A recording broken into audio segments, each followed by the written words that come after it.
Holy Bible. Daniel. Chapter 2. The Book of Daniel. Nebuchadnezzar's dream is revealed to Daniel. The king saw a great image, a stone cut from the mountain without hands destroyed the image, and the stone grew and filled the whole earth. The stone is the latter-day kingdom of God. Chapter 2. And in the 2nd year of the reign of Nebuchadnezzar, Nebuchadnezzar dreamed dreams, wherewith his spirit was troubled, and his sleep brake from him. Then the king commanded to call the magicians, and the astrologers, and the sorcerers, and the Chaldeans, for to shew the king his dreams. So they came and stood before the king. And the king said unto them, I have dreamed a dream, and my spirit was troubled to know the dream. Then spake the Chaldeans to the king in Syriac, O king, live for ever, tell thy servants the dream, and we will shew the interpretation. The king answered and said to the Chaldeans, The thing is gone from me. If ye will not make known unto me the dream, with the interpretation thereof, ye shall be cut in pieces, and your houses shall be made a dunghill. But if ye shew the dream, and the interpretation thereof, ye shall receive of me gifts and rewards and great honor. Therefore shew me the dream, and the interpretation thereof. They answered again and said, Let the king tell his servants the dream, and we will shew the interpretation of it. The king answered and said, I know of certainty that ye would gain the time, because ye see the thing is gone from me. But if ye will not make known unto me the dream, there is but one decree for you, for ye have prepared lying and corrupt words to speak before me, till the time be changed. Therefore tell me the dream, and I shall know that ye can shew me the interpretation thereof. The Chaldeans answered before the king, and said, There is not a man upon the earth that can shew the king's matter, therefore there is no king, lord, nor ruler, that asks such things at any magician, or astrologer, or Chaldean. And it is a rare thing that the king requireth, and there is none other that can shew it before the king, except the gods, whose dwelling is not with flesh. For this cause the king was angry and very furious, and commanded to destroy all the wise men of Babylon. And the decree went forth that the wise men should be slain, and they sought Daniel and his fellows to be slain. Then Daniel answered with counsel and wisdom to Arioch the captain of the king's guard, which was gone forth to slay the wise men of Babylon. He answered and said to Arioch the king's captain, Why is the decree so hasty from the king? Then Arioch made the thing known to Daniel.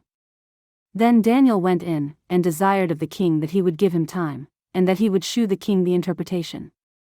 Then Daniel went to his house, and made the thing known to Hananiah, Mishael, and Azariah, his companions. That they would desire mercies of the God of heaven concerning this secret, that Daniel and his fellows should not perish with the rest of the wise men of Babylon. Then was the secret revealed unto Daniel in a night vision. Then Daniel blessed the God of heaven. Daniel answered and said, Blessed be the name of God for ever and ever, for wisdom and might are his. And he changeth the times and the seasons, he removeth kings, and setteth up kings, he giveth wisdom unto the wise, and knowledge to them that know understanding. He revealeth the deep and secret things, he knoweth what is in the darkness, and the light dwelleth with him. I thank thee, and praise thee, O thou God of my fathers, who hast given me wisdom and might, and hast made known unto me now what we desired of thee, for thou hast now made known unto us the king's matter. Therefore Daniel went in unto Arioch, whom the king had ordained to destroy the wise men of Babylon. He went and said thus unto him, Destroy not the wise men of Babylon, bring me in before the king, and I will shew unto the king the interpretation. Then Arioch brought in Daniel before the king in haste, and said thus unto him, I have found a man of the captives of Judah, that will make known unto the king the interpretation.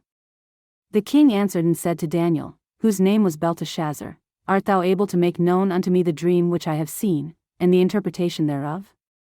Daniel answered in the presence of the king, and said, The secret which the king hath demanded cannot the wise men, the astrologers, the magicians, the soothsayers, shew unto the king. But there is a God in heaven that revealeth secrets, and maketh known to the king Nebuchadnezzar what shall be in the latter days.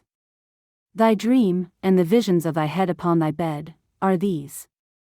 As for thee, O king, thy thoughts came into thy mind upon thy bed, what should come to pass hereafter, and he that revealeth secrets maketh known to thee what shall come to pass. But as for me, this secret is not revealed to me for any wisdom that I have more than any living, but for their sakes that shall make known the interpretation to the king, and that thou mightest know the thoughts of thy heart.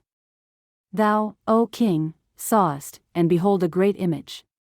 This great image, whose brightness was excellent, stood before thee, and the form thereof was terrible. This image's head was of fine gold, his breast and his arms of silver, his belly and his thighs of brass. His legs of iron, his feet part of iron and part of clay. Thou sawest till that a stone was cut out without hands, which smote the image upon his feet that were of iron and clay, and brake them to pieces. Then was the iron, the clay, the brass, the silver, and the gold, broken to pieces together, and became like the chaff of the summer threshing floors, and the wind carried them away, that no place was found for them, and the stone that smote the image became a great mountain, and filled the whole earth. This is the dream, and we will tell the interpretation thereof before the king. Thou, O king, art a king of kings, for the God of heaven hath given thee a kingdom, power, and strength, and glory.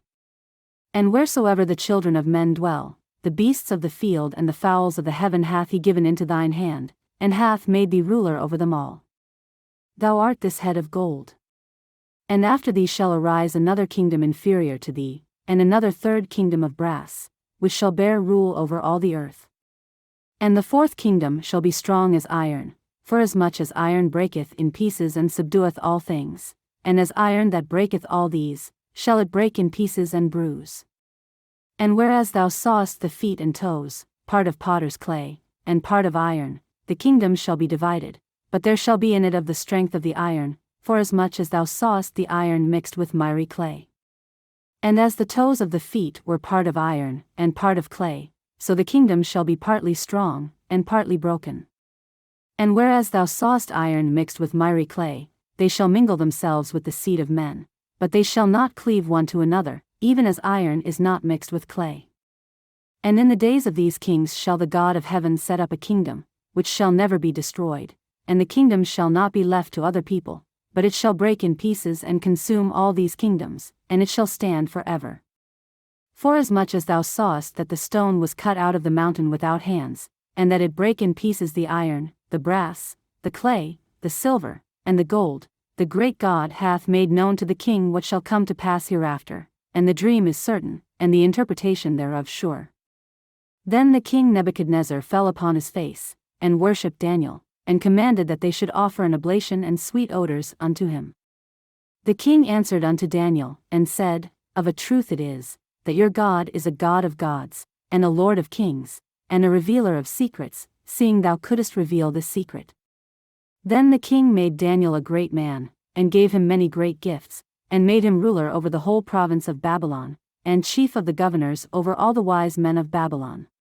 Then Daniel requested of the king, and he set Shadrach, Meshach, and Abednego over the affairs of the province of Babylon, but Daniel sat in the gate of the king.